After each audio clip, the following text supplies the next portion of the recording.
Hello बच्चे, welcome you once again in class 11th। बेटा आपने जो लास्ट क्लास में पढ़े थे, कुछ बेसिक अकाउंटिंग टर्म्स पढ़े थे, वो सभी टर्म्स बेटा ऐसे टर्म्स हैं जो आप through out the year bar bar use करते रहोगे। उनको अगर आपने ठीक से पढ़ा है तो ही आप उन चीज़ों को समझ पाओगे जो फर्दर डिस्कस होने वाली हैं। दूसरा ये, जब भी बात अकाउंटेंसी की आएगी तो उन वर्ड्स के बिना अकाउंटेंसी में कुछ भी नहीं होगा बेटा। तो मैं एक बार फिर से एक क्विक रिकॉल कर लेता हूँ सारी चीज़ों को जो हम अब से पहले पढ़ चुके हैं। बेटा हमने पढ़ा था एसेट्स। आप लोगों ने देखा था एसेट्स क्या होती हैं। किसी भी बिजनेस की जो प्रॉपर्टी होती है उन्हें हम एसेट्स बोलते हैं। प्रॉपर्टी और साथ में बेटा लीगल राइट्स भी मैंने आपको बताए थे। जैसे फ्रेंचाइजी होती है, हम किसी को राइट देते हैं लेकिन दिया तो पैसे ना उसके लिए, और मैं राइट कैरी कर रहा हूं। समझ रहे हो आप? अभी आगे बात करूंगा, 2 मिनट रुको। जब मैंने आपको एसेट्स की कैटेगरी बताई थी तो मैंने आपको फिक्स्ड एसेट्स बताया था। फिक्स्ड एसेट्स में आप लोगों ने पढ़ा था वो एसेट्स जो लॉन्ग टर्म नेचर की होती हैं और बिजनेस उन्हें रीसेल के लिए परचेज नहीं करता। जैसे मेरे यहाँ पर लगा हुआ एसी, या फिर मेरे पास कोई बिल्डिंग है, या फिर मेरा जो फर्नीचर है, ये फर्नीचर बेटा मैं सेल नहीं करूँगा, ये मेरे लॉन्ग टर्म नेचर का है। तो ये मेरी कैसी एसेट्स है? Fixed assets. और मैंने आपको मिठाई वाले का एग्जाम्पल दिया था, उसका वो शोकेस जिसमें मिठाइयाँ रखी हुई हैं वो उसको नहीं बेचेगा, वो भी उसकी फिक्स्ड एसेट्स होती हैं। मैंने इसमें बेटा फर्दर आपको बताया था टेंजिबल एसेट्स। ऐसी एसेट्स जिन्हें हम देख सकते हैं और छू सकते हैं वो टेंजिबल एसेट्स होती हैं। एग्जांपल में आप बिल्डिंग ले सकते हैं बच्चे, आप फर्नीचर को भी टेंजिबल ही बोलेंगे, आपका मशीनरी भी टेंजिबल ही होता है। फिर इंटेंजिबल एसेट्स बेटा, इंटेंजिबल में आपको मैंने गुडविल बताया था, रेपुटेशन, नाम, बिजनेस का फेम, जिसकी वजह से पैसा कमाता है बिजनेस। साथ में सॉफ्टवेयर बेटा दिखता नहीं है लेकिन पैसा कमाता है। और फ्रेंचाइजी जो मैं अभी कह रहा था, लीगल राइट्स। मैंने किसी को एजुकेशन हब के नाम से इंस्टीट्यूट चलाने की परमिशन दे दी, 2 लाख रुपए उससे लिए, और उस बंदे ने एजुकेशन हब का नाम यूज किया। वो एसेट्स, एक राइट मिला उसे, 2 लाख रुपए देखे, दिखता तो नहीं है लेकिन मैं उसे रोकूंगा नहीं अब क्योंकि उसके पास एक राइट है, वो राइट उसकी प्रॉपर्टी जिसने 2 लाख रुपए देकर खरीदा है। समझ रहे हैं आप बेटा? तीसरा हमने पढ़ा था करंट एसेट्स। करंट एसेट्स जो लॉन्ग टर्म नेचर के नहीं होते हैं, बिजनेस जनरल इनको रीसेल के लिए कैरी करता है। जैसे उस मिठाई वाले के यहाँ पर जो स्टॉक रखा हुआ था, जो मिठाइयाँ रखी हुई थी शोकेस में, वो बेचने के लिए थी, तो वो कैसी एसेट्स है बेटा? वो करंट एसेट्स हैं। अपार्ट फ्रॉम दिस हमने स्टडी किया था लायबिलिटीज। किसी भी बिजनेस की जो भी ऑब्लिगेशंस होती हैं, जो भी बिजनेस को पे करना होता है टू द आउटसाइडर्स, वो बेटा क्या होती हैं? लायबिलिटीज होती हैं। लायबिलिटीज जैसे लोन हो गया तो लायबिलिटी बोलेंगे इसको, ठीक है बच्चा? फिर बेटा हमने पढ़ा था कैपिटल। जो भी पैसा एक प्रोप्राइटर बिजनेस में इन्वेस्ट करता है उसे हम क्या बोलते हैं? कैपिटल। तो बेटा कैपिटल क्या है? कैपिटल है money invested by the proprietor into business. Sir proprietor याद आया आपको बेटा? किसी भी बिजनेस का मालिक कौन होता है? प्रोप्राइटर होता है। एजुकेशन हब मेरा बिजनेस है तो मैं एजुकेशन हब का कौन हूं? प्रोप्राइटर हूं बच्चे। प्रोप्राइटर कौन है? Who enjoys all the benefits of profit and bears all risk. सारे मजा लेता है प्रॉफिट का और सारे नुकसान भी उसी को झेलने पड़ते हैं बेटा। इसके बाद बच्चे हमने पढ़ा था ड्राइंग्स। ड्राइंग्स क्या होती हैं? किसी भी बिजनेस से जब भी कुछ पर्सनल यूज के लिए प्रोप्राइटर निकाले या उसके फैमिली का कोई मेंबर निकाले तो एक तरह से बिजनेस से तो वो चीज निकल ही गई ना बेटा, चाहे वो सामान हो चाहे वो पैसा हो। लेकिन अगर बिजनेस से कुछ भी चला गया तो उसे हम क्या बोलते हैं? ड्राइंग बोलते हैं। फिर हमने पढ़ा था एक वर्ड डेप्रिसिएशन। डेप्रिसिएशन के बारे में बेटा क्या पता था आपको? जब हम किसी एसेट्स को यूज करते हैं तो उसकी वैल्यू में कमी आती है, चाहे उसके पीछे कुछ भी रीजन हो, चाहे टाइम के साथ साथ कह लो, चाहे किसी न्यू टेक्निक के डेवलप होने से पुरानी टेक्निक की वैल्यू कम होना कह लो। लेकिन डेप क्या होता है? Fall in value of assets. एक कार मैंने 10 लाख की ली लेकिन अगर मैं 1 साल बाद बेचूंगा तो 10 लाख की नहीं बिकती। तो जो भी उसकी वैल्यू में गिरावट आई है, जो भी उसमें फॉल हुआ है, उसे हम क्या बोलेंगे बेटा? डेप्रिसिएशन। फिर मैंने आपके साथ बात करी थी इंसॉल्वेंट की। ऐसे लोग जो अपने डेब्ट पे नहीं कर पाते वो इंसॉल्वेंट होते हैं। ठीक है बच्चे, और फिर सॉल्वेंट जो अपने डेब्ट पे कर सकते हैं। तो बेटा ये वो सब स्टडी थी जो हमने लास्ट क्लास में की थी। अब आप आज जो भी पढ़ने वाले हो उन्हें बहुत ध्यान से और बहुत कंसेप्ट सीखते हुए पढ़ना, क्योंकि अब मैं आपको चीज़ों का डिफरेंस समझाऊंगा कि क्या क्या चीज़ें अलग अलग होती हैं। ठीक है बच्चे, देखें बच्चे, एक टर्म पढ़ोगे आप, परचेस। आप लोगों ने बहुत अच्छे से सुना है, परचेज मींस खरीदना होता है। लेकिन बेटा बिजनेस में जब एक अकाउंट बनता है परचेज के नाम का, परचेज अकाउंट, तो ये किन चीजों के लिए बनता है? मैंने एक मशीन खरीदी, अब मशीन मैंने खरीदी तो मशीन का अकाउंट बनाऊं या परचेज का अकाउंट बनाऊं? अभी आप ये बात नहीं जानते, लेकिन जब मैं आपको सिखाऊंगा तो आपको समझ में आएंगी बातें। बेटा एक छोटी सी बात आप समझना मेरे साथ। देखो चैप्टर का जो मैं कंटेंट बात करूंगा मुझे थोड़ा आगे ले जाना पड़ेगा, क्योंकि बात ही कुछ ऐसी है जब तक आप वो बातें नहीं समझोगे आपको ये बातें क्लियर नहीं होंगी। बेटा अकाउंट्स की 5 कैटेगरी होती हैं। एसेट्स, लायबिलिटीज, एक्सपेंस, रिवेन्यू और कैपिटल। ये मेरे बच्चों अकाउंट्स की 5 कैटेगरी हैं। इसके बारे में मैं आपसे बात कर चुका एसेट्स, इसके बारे में मैं आपसे बात कर चुका लायबिलिटीज, इसके बारे में मैं आपसे बात कर चुका कैपिटल। तो बेटा मैंने अभी आपसे बात नहीं करी है इन दोनों के बारे में। आप इंटेलिजेंट बच्चे हो मेरे, बस ये बता दो बिल्डिंग खरीदी तो खर्चा है या एसेट्स बन गई? बिल्कुल समझ गए ना, बिल्डिंग खरीदी तो सर वो बिल्कुल एसेट्स बन गए, खर्चा कैसे? बेटा अब मैं बताऊंगा खर्चे क्या होते हैं। देखो जब मैं कोई बिजनेस करता हूं और जो भी खर्चा मैंने किया बिजनेस में अर्निंग के लिए वो एक्सपेंस की तरह कैटेगराइज होता है। मैंने गुड्स खरीदे, बेटा गुड्स होता है सामान, मैंने सामान खरीदा तो ये सामान जो मैंने खरीदा है ये मैंने किस लिए खरीदा है? बताओ आप क्यों खरीदा होगा? बेटा रीसेल के लिए ना। अगर मेरी एक शॉप है तो मैं 2 तरह से काम कर सकता हूं। देखो हर एक बंदा 2 तरीके से काम कर सकता है। या तो मैं बना बनाया सामान लेके आऊं, रेडीमेड थिंग्स लेके आऊं और लेके आया फिर उन्हें बेच दिया, उससे मुझे प्रॉफिट होगा। आप समझना मैं क्या बताना चाह रहा हूं। मैं सामान स्टॉक लेके आया और मैंने उसे बेच दिया, उससे मुझे प्रॉफिट होगा। या फिर मैं रॉ मटेरियल लेके आता हूंगा और मैं अपने यहां पर मैन्युफैक्चर कराता हूंगा और फिर बना के बेचता हूंगा। 2 ही बातें हो सकती हैं, या तो इंसान ऐसा सामान बेचता है जो उसने खुद बनाया है रॉ मटेरियल लाके, या फिर वो सामान ही लेके आ गया था और वो बेच देता है। जैसे आप स्टेशनरी शॉप पर जाओगे वो खुद नहीं बनाते ना बहुत सारी चीजें, वो बुक्स वगैरह सब बाहर से लेकर आते हैं और उनको फिर बेच देते हैं। लेकिन अगर मिठाई की शॉप पर बेटा आप जाओगे तो वो मिठाइयों का रॉ मटेरियल लाते हैं और मिठाइयां बना के तब बेचते हैं। तो उन्होंने जो रॉ मटेरियल खरीदा था वो उनका एक ऐसा एक्सपेंस था जो वो गुड्स जो आए थे उनको वो रीसेल करेंगे बाद में। आप समझ रहे हो?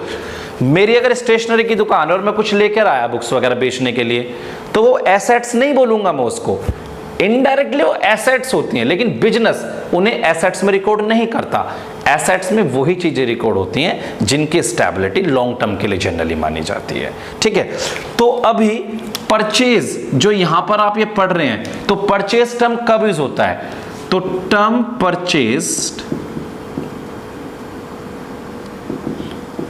is used when goods are purchased for the purpose of resale and to be used in manufacture for resale। या आप मैन्युफैक्चर कर रहे हैं रीसेल के लिए। बेटा एग्जैक्ट डेफिनेशन हम पढ़ेंगे, नोट से पढ़ेंगे, बुक से पढ़ेंगे, वो बात की बातें हैं। अभी मेरा प्राइमरी मोटिव क्या है कि मैं आपको बातें क्लियर कर दूं। अब दूसरी बात बेटा मेरे साथ करो, देखो जो परचेज हो सकती है वो दो तरह की हो सकती है, एक कैश परचेज और एक क्रेडिट परचेज। बच्चे बहुत इंटेलिजेंट हो आप तो, नकद बोलते हैं कैश को और क्रेडिट को बोलते हैं उधार। ये बात अब आपको याद रखनी है। अगर हमने कोई ट्रांजैक्शन, कोई लेन देन कैश में किया है तो कैश परचेज है, और अगर हमने उधार खरीदा है तो उधार परचेज है, क्रेडिट परचेज है। तो when goods are bought by paying cash या when payment is made immediately, आप ऐसे बोल दो, ठीक है। When goods are bought on credit, जब आपने उधार सामान खरीदा हो तो उसे बोलते हैं क्रेडिट परचेज। तो परचेज टर्म आपको समझ में आ गया बेटा। बच्चे इसी में से एक टर्म बताऊंगा मैं आपको, purchase return.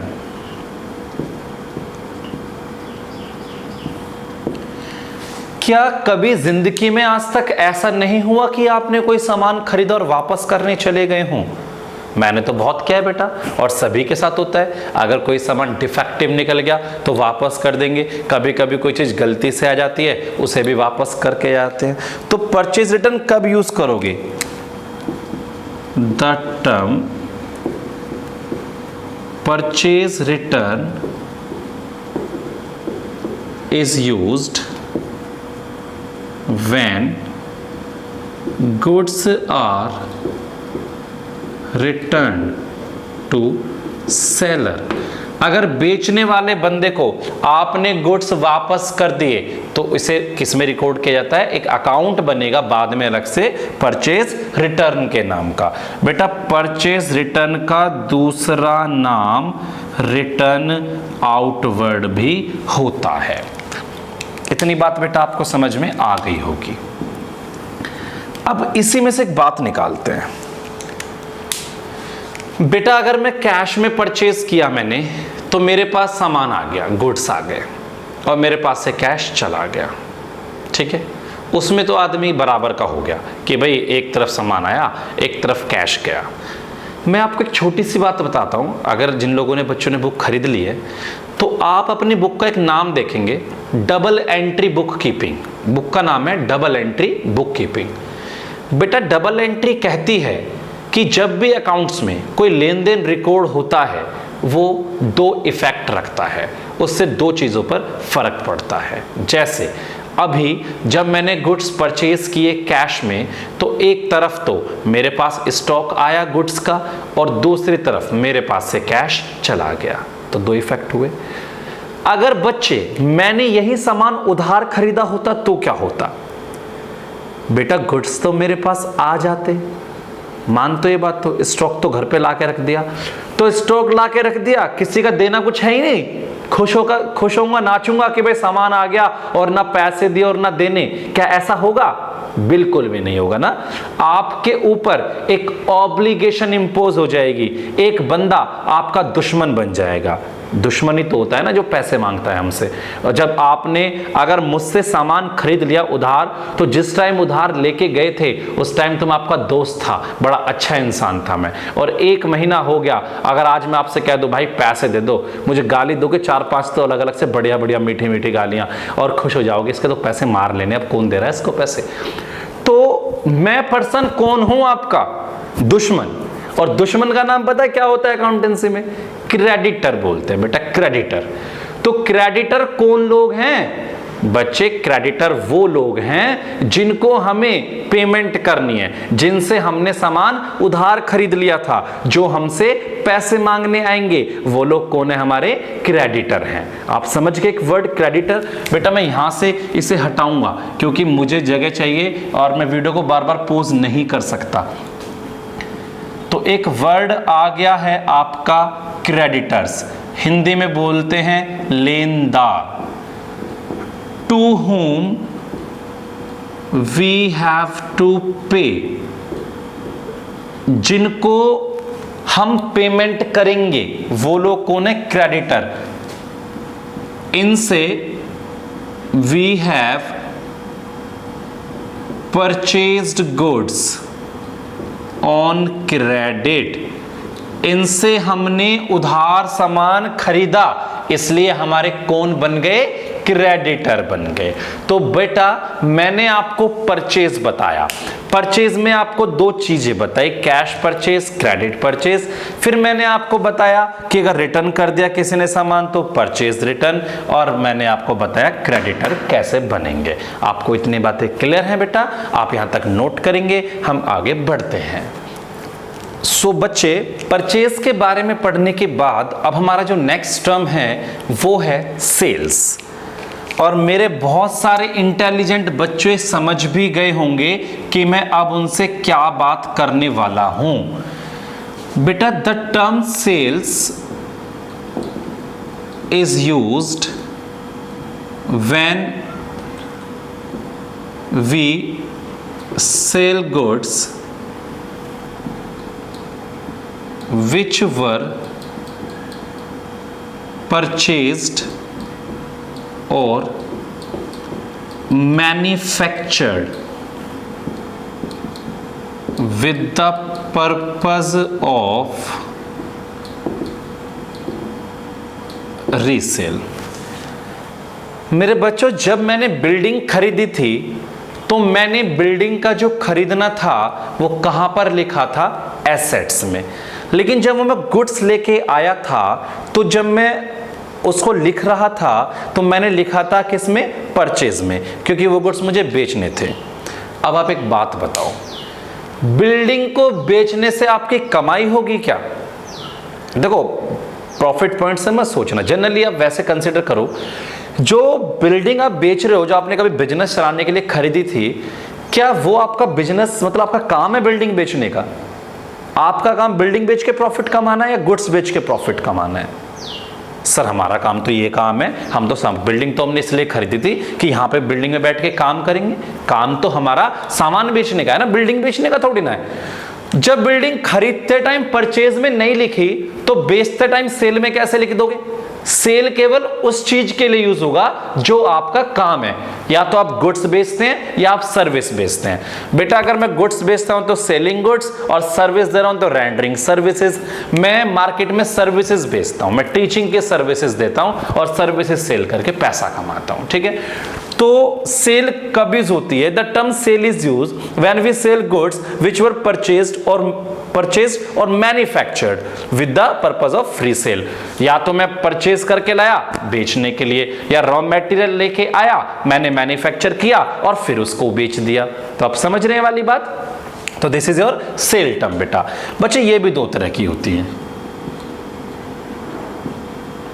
When goods are sold for cash, तो उसे क्या बोलते हैं? Cash sales. When goods are sold on credit, तो इसे बोलते हैं बच्चों क्रेडिट सेल्स। आपको बात समझ में आ गई है बेटा? हाँ सर आ गई है बेटा। इसी में एक वर्ड निकल के आ रहा है फिर सेल्स रिटर्न या फिर रिटर्न आउटवर्ड। सॉरी बेटा, रिटर्न इनवर्ड। आउटवर्ड तो परचेज रिटर्न हमने पढ़ लिया था। बच्चे जो सामान मैंने बेचा था क्या वो वापस नहीं आ जाता? अब आप पिछला एग्जाम्पल याद करो, जिस दुकान से आपने सामान खरीदा था आपने परचेज किया और उस दुकानदार के लिए वो क्या था? सेल्स था। आप अपना सामान वापस लेके उसके पास चले गए, आपने परचेज रिटर्न किया, वो बोलेगा भैया मेरी सेल वापस आ गई, सेल रिटर्न बोलेगा। तो सेल रिटर्न भी क्या है? जब हम गुड्स यानी कि जब हमारा बायर हमें गुड्स वापस कर दे। तो व्हेन गुड्स आर रिटर्न, या आप ये बोल सकते हो when sold goods are return from buyer, तो वो क्या है, सेल्स रिटर्न है। ठीक है बच्चे, also known as return inward. Sir जैसे वहां क्रेडिटर बताए थे, डेटर भी बता दो। बेटा बिल्कुल बताऊंगा। जब मैंने आपको सामान उधार बेचा था तो मैं तो बना था आपका दुश्मन, क्योंकि 1 महीने बाद मैं आपसे पैसे मांगने वाला हूं। जब भी मांगूंगा तो आप मुझे दोगे 50 गालियां, लेकिन आप मेरे बन गए देवता। मैं तो आपके चरण धो धो के पी जाऊंगा, मुझे पैसे लेने हैं भैया आपसे, मैं तो बड़ी इज्जत से बात करूंगा। मैं कैसे गाली दे दूंगा आपको? मैं तो आप गाली भी दोगे तो कहूंगा भाई कोई बात ना, पैसे दे दियो, मैं तो ऐसे ही बोलूंगा तब भी। तो आप समझ रहे हैं दोनों वर्ड, एक क्रेडिटर था जो दुश्मन था, एक डेटर है जो मुझे पैसे देगा। तो डेटर कौन है? डेटर हमारे कस्टमर हैं, जिनको हमने उधार सामान बेचा है और वो हमें पेमेंट करेंगे, हम उनसे पैसा रिसीव करेंगे। समझ गए हैं बच्चे? तो डेटर कौन है? डेटर्स हैं हमारे कस्टमर, हु विल पे अस, ये हमें पैसा देंगे। बेटा क्यों देंगे? To whom we have sold goods on credit, जिन्हें हमने उधार सामान बेचा था वो हमारे बने बेटा कौन? सर डेटर बन गए। तो बेटा सेल से जुड़ी हुई ये मैंने आपको 3 बातें बता दी हैं। आप इसे रिकॉर्ड करेंगे, नोट करेंगे, फिर हम आगे बढ़ेंगे। तो बेटा हम लोगों ने परचेज पढ़ लिया, हम लोगों ने सेल्स पढ़ लिया। अब कुछ अच्छे अच्छे टर्म्स हमारे अभी और भी आएंगी। अब आती है बेटा बैड डेब्ट्स, हिंदी में बोलते हैं डूबत ऋण। एक बात बताओ मुझे आप, क्या दुनिया में सारे डेटर्स अच्छे होते हैं आपकी तरह जो पैसे दे देते हैं लोगों के? या बहुत सारे लोग ऐसे भी होते हैं सामान खरीदते हैं और रास्ता ही बदल लेते हैं?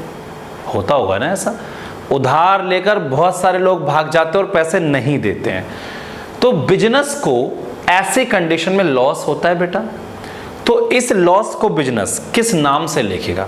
जैसे अगर आग लग गई, स्टॉक जल गया तो लॉस बाय फायर हो गया। कोई एम्प्लॉय सामान चुरा के ले गया, लॉस बाय थेफ्ट हो गया। दान में दे दिया तो चैरिटी के नाम का खर्चा हो गया। ऐसे ही जो पैसा डूब गया उसका नाम बेटा क्या होता है? बैड डेब्ट्स होता है। तो बैड डेब्ट्स का मतलब है amount which is not recoverable from debtors, जो पैसा डेटर से रिकवर नहीं होने वाला है उसे हम बेटा बोलते हैं बैड डेब्ट्स। क्लियर है बच्चे आपको ये बात? हाँ सर बिल्कुल क्लियर है। बेटा नेक्स्ट टर्म रेवेन्यू। बच्चों रेवेन्यू क्या होता है? देखो मैं आपको बहुत अच्छी बात बताऊंगा, आप उसे समझना ठीक तरीके से। ये एक मार्कर है, ये जिस दुकान से मैंने खरीदा था उसने मुझे 25 रुपीज में मार्कर दिया। आपको क्या लगता है दुकानदार का 25 रुपये प्रॉफिट है? नहीं ना बेटा, वो लाया भी तो था ना। अगर मैं मानूं कि वो इस मार्कर को 20 रुपए का लाया था और 25 का उसने बेचा, तो आप इंटेलिजेंट बच्चे हो, आप मुझे बोल दोगे भैया 5 का प्रॉफिट है। अब 2 बातें जो यहां से मैंने सीखी वो क्या?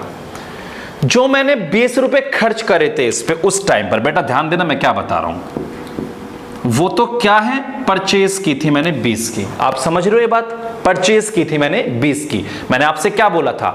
जो भी सामान मैंने बेचने के लिए लिया वो कहां रिकॉर्ड होगा?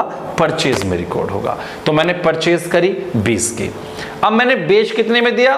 25 में। वो मेरा क्या है? रेवेन्यू है। तो मैंने 5 का प्रॉफिट कमाया बेटा। आप समझ गए बात? मैंने सेल्स कर दी इसकी 25 की, वो मेरी इनकम बोलूंगा मैं, रेवेन्यू। अभी आप इनकम रेवेन्यू में डिफरेंशिएट मत करना, मैं कराऊंगा। तो बेटा ये तो होता है रेवेन्यू टोटल कमाया, और ये मैंने क्या करा था, इस पे खर्च करा था। आप मेरे बहुत होशियार बच्चे हो, आपने एक फॉर्मूला बना डाला यहां पर कि भैया प्रॉफिट तो रेवेन्यू में से एक्सपेंस को माइनस करते ही पता चल जाएगा। बेटा मैं बिल्कुल एग्री करूंगा आपकी बात से, हमेशा बिजनेस यही करता है, जो जो उसने कमाया है वो उसका रेवेन्यू है, और जो उसने खर्च किया है वो उसका एक्सपेंस है। तो रेवेन्यू में से एक्सपेंस को माइनस कर दो तो आपको 5 रुपए का प्रॉफिट मिला।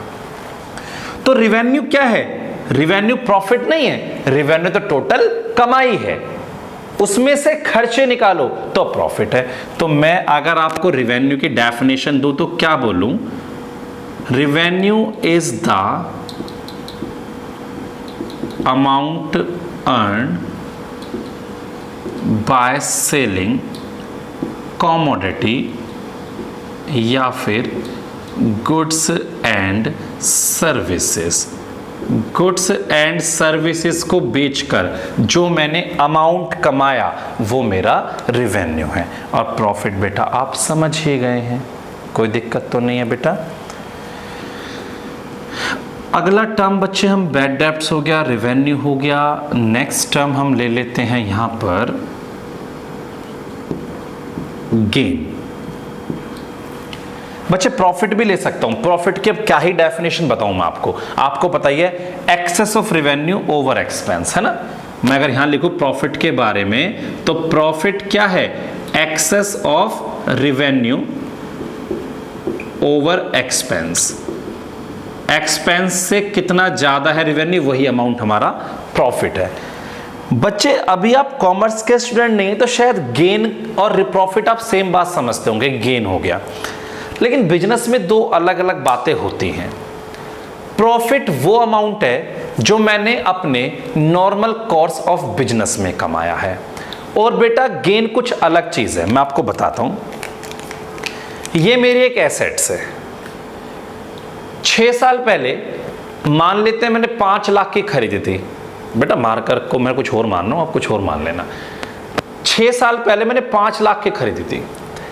आज इसकी वैल्यू डेप्रिसिएशन लगने के बाद 2 लाख रुपए रह गई।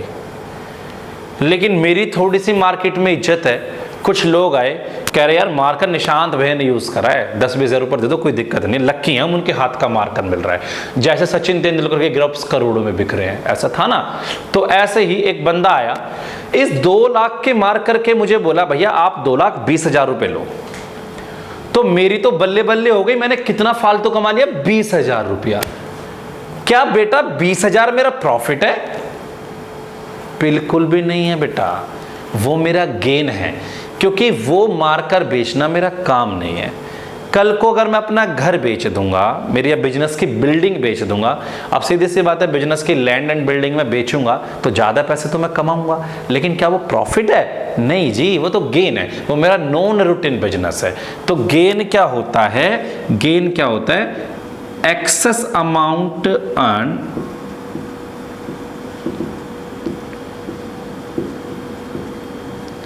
By selling any assets. बेटा एग्जैक्ट डेफिनेशन नहीं है ये, मैं तो समझा रहा हूं आपको एग्जाम्पल, ताकि मेरे एग्जाम्पल पढ़ पढ़ के आपको बात याद रहे। तो गेन क्या है? प्रॉफिट है एक तरह का फ्रॉम नॉन बिजनेस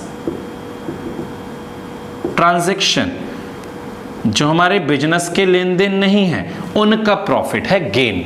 नोट करो बेटा, आगे बढ़ेंगे, अगला कंसेप्ट बहुत अच्छा है, बहुत अच्छे से फोकस करेंगे।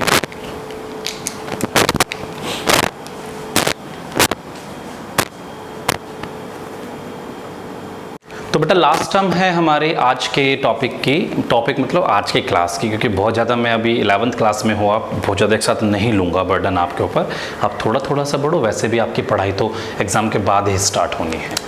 तो अगला टर्म है मेरे बच्चों डिस्काउंट। वर्ड तो सभी जानते हैं, all aware with the word discount. Market में जाते हैं तो कुछ भी खरीदते हैं, भैया डिस्काउंट कितना है। कपड़े भी खरीदते हैं तो भैया कितने % डिस्काउंट दे रहे हो, कैसे दोगे। तो हर बंदे को पता है डिस्काउंट क्या है। तो डिस्काउंट क्या होता है? रिडक्शन या डिडक्शन इन अमाउंट। अमाउंट में जो भी हमें छूट मिलती है उसे हम डिस्काउंट बोलते हैं। बेटा बिजनेस में, अकाउंटेंसी में दो तरह के डिस्काउंट हैं। एक होता है ट्रेड डिस्काउंट और एक होता है कैश डिस्काउंट। बेटा थोड़ा सा अच्छे से फोकस करोगे तो बढ़िया समझ में आएगी बात। ट्रेड डिस्काउंट मेरे बच्चों एप्लीकेबल फॉर ऑल होता है। एप्लीकेबल ऑफ ऑल का मतलब क्या है बेटा? आपने देखा है कभी कभी शॉप के बाहर ही लिखा होता है 20% ऑफ, देखा होगा। ऐसा तो नहीं है कि मैं जाऊंगा तो बस निशांत के लिए ही ऑफ है या आप जाओगे आपके लिए ही ऑफ है। ये डिस्काउंट तो सभी लोगों के लिए होता है, तो ये एप्लीकेबल फॉर ऑल होता है। इसका मोटिव क्या है? इसका मोटिव बस एक है कि सेल प्रमोट होनी चाहिए, टू प्रमोट सेल, कि सेल प्रमोट होनी चाहिए। इसे देख के एक अट्रैक्शन बनती है लोगों में, क्या डिस्काउंट मिल रहा है। समझ रहे हो आप? Note shown in books of account. बेटा ये बात आपको ध्यान रखनी है, ये तो जब आप क्वेश्चन करोगे जब भी बात समझ में आएगी। Only amount is deducted. Trade discount को कभी भी बुक में लिखा नहीं जाता। जब आप अकाउंट्स बनाया करोगे तो इसको कभी इसके अमाउंट लिखोगे नहीं, बस इसका अमाउंट ही माइनस कर लोगे। क्या बताना चाह रहा हूं मैं, आप किसी की शॉप पर गए, 1000 का सामान था और वहां 10% ऑफ था, तो आपने सामान कितने का परचेज किया? 900 रुपए का। तो बेटा आप बुक में 900 रुपए ही लिखोगे लाके कि 900 की परचेज करी है, ठीक है। लेकिन अगर बात कैश डिस्काउंट की होगी, बेटा ये सबको नहीं मिलेगा, ये बस उनको मिलेगा जो इमीडिएटली पेमेंट करेंगे। अब मैं आपको एग्जांपल बताता हूं। जब मैंने दुकान पर 1000 का सामान खरीदा, उसने मुझे डिस्काउंट दे दिया 10%, तो कितना हो गया? 900। मैंने पकड़ा थैला और चलने लगा बाहर। बंदा बोलता भैया अगर अभी पेमेंट कर दोगे तो 850। अब मुझे दिख रहा है गुरु अगर अभी पेमेंट कर दी ना तो 50 रुपए का मुझे फायदा मिल जाएगा, तो मुझे 50 रुपए का फायदा मिल जाएगा। तो मैंने कहा ला भाई पकड़, 850 पकड़। तो 850 देके 900 का सामान आया, अब 50 फायदा है। ये मैं बुक में लिखूंगा क्योंकि मुझे फायदा हुआ है। तो मैं यही आपको समझाना चाह रहा हूं, ये सबको मिलेगा लेकिन ये उनको मिलेगा जो इमीडिएटली पेमेंट करते हैं। भाई इमीडिएट पेमेंट करने वालों को थोड़ी तो इज्जत मिलनी चाहिए ना, तो वही है ये। तो ओनली फॉर दोज हु पे immediately. It is shown in books of account, ये अकाउंट में दिखाया जाता है। और इसका मोटिव क्या है? इसका मोटिव बेटा टू प्रमोट कैश पेमेंट। हर आदमी यही चाहता है कैश तो आज ही मिल जाए। मैं क्या, दुनिया यही चाहती है कि कल की जगह भाई आज दे जा, 10 रुपए कम दे जा, कोई दिक्कत वाली बात नहीं है, लेकिन आज दे जा। समझ रहे हो ना आप ये बात? तो बेटा दो तरह के आपने डिस्काउंट देखे, एक कैश डिस्काउंट देखा और एक ट्रेड डिस्काउंट देखा। आप इसे बेटा नोट करेंगे।